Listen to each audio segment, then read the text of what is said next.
మనిషి అనేటోడే లేడు, మనిషి అనేటోడు కూడా రాడు. ఎందుకంటే హైటెక్ సిటీకి ఈ పక్కన ఆ పక్కన చెరువులో ఫారెస్టో ఏదో ఒకటి ఉంది, ఎవరెక్కాలి ఎవరు దిగాలి. అందుకే నేను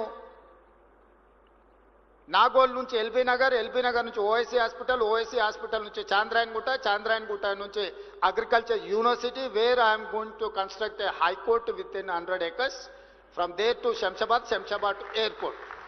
I have redesigned metro. LB Nagar నుంచి హయత్ నగర్ వరకు ఎక్స్పాండ్ చేయమని చెప్పిన మెట్రోని.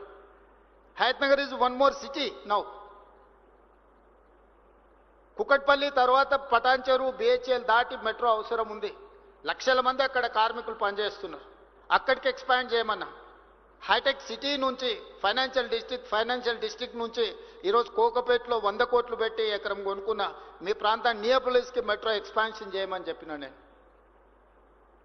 ఇట్లా ఎక్కడెక్కడైతే లాస్ట్ మైల్ కనెక్టివిటీ ఉందో, తక్కువ ఉందో, ఇవాళ వాటన్నిటినీ లాస్ట్ మైల్ కనెక్టివిటీ చేయడానికి నిరంతరం నేను ప్రయత్నం చేస్తున్నా.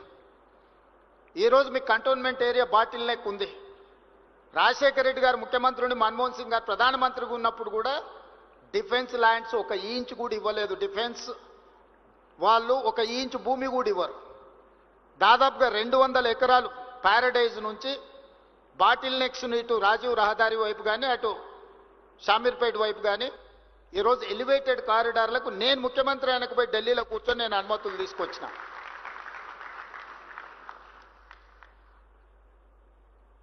ఇవన్నీ కూడా మన నగరం యొక్క ప్రతిష్ట పెంచడానికి.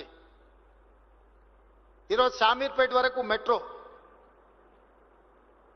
ఈరోజు మేడ్చల్ వరకు మెట్రో ఎక్స్పాన్షన్కి మనం ప్రతిపాదనలు ఇచ్చినాం.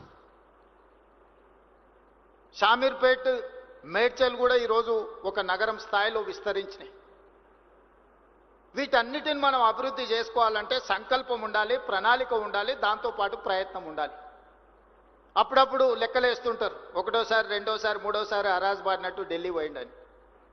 అనుమతులు ఢిల్లీలో ఇచ్చేది ఉంటే ఏడికి పోవాలి నేను? మీ హై రైజ్డ్ పర్మిషన్కి బెంగళూరు అనుకుంటా ఎయిర్పోర్ట్ అథారిటీ క్లియరెన్స్ ఇవ్వాలంటే, అవునా? ఢిల్లీ అంటే సదరన్ పార్ట్ ఆఫీస్ బెంగళూరులో ఉందా? ఎయిర్పోర్ట్ అథారిటీ క్లియరెన్స్ ఒకవేళ హై రైజ్డ్ పోయినప్పుడు వాట్ ఎవర్ ఢిల్లీలో ఉందనుకోండి, అనుమతులు ఇవ్వాల్సింది ఢిల్లీలో ఉంటే మీరు దుబాయ్ పోయి అడగలేరు కదా. మెట్రోకి అనుమతి ఇవ్వాలన్నా, మూసీకి అనుమతి ఇవ్వాలన్నా, ఎలివేటెడ్ కారిడార్స్కి అనుమతి ఇవ్వాలన్నా, డిఫెన్స్ ల్యాండ్స్ ఇవ్వాలన్నా, లేకపోతే గ్రాంట్ ఇవ్వాలన్నా, లోన్కి సావరిన్ గ్యారంటీ ఇవ్వాలన్నా కేంద్ర ప్రభుత్వం ఇవ్వాలి. కేంద్ర ప్రభుత్వం ఎక్కడి నుంచి ఫంక్షన్ చేస్తుంది, ఎక్కడి నుంచి పనిచేస్తుంది? ఢిల్లీ నుంచి. భారత రాజ్యాంగం రాసేటప్పుడే state subject, central subject, concurrence list అని 3 రకాలుగా పరిపాలనకు వెసులుబాటు ఇచ్చారు. 1 రాష్ట్రమే నిర్ణయాలు తీసుకోవచ్చు, 2 కేంద్రమే తీసుకుంటే like railway, like airport authority or otherwise telecom ఇట్లాంటివి ఉంటే, కొన్ని రాష్ట్రం కేంద్రం కలిసి వ్యవసాయము, విద్య ఇట్లాంటివి రాష్ట్రం కేంద్రం కలిసి నిర్ణయాలు తీసుకోండి. Subscribe us and press the bell icon for more interesting updates.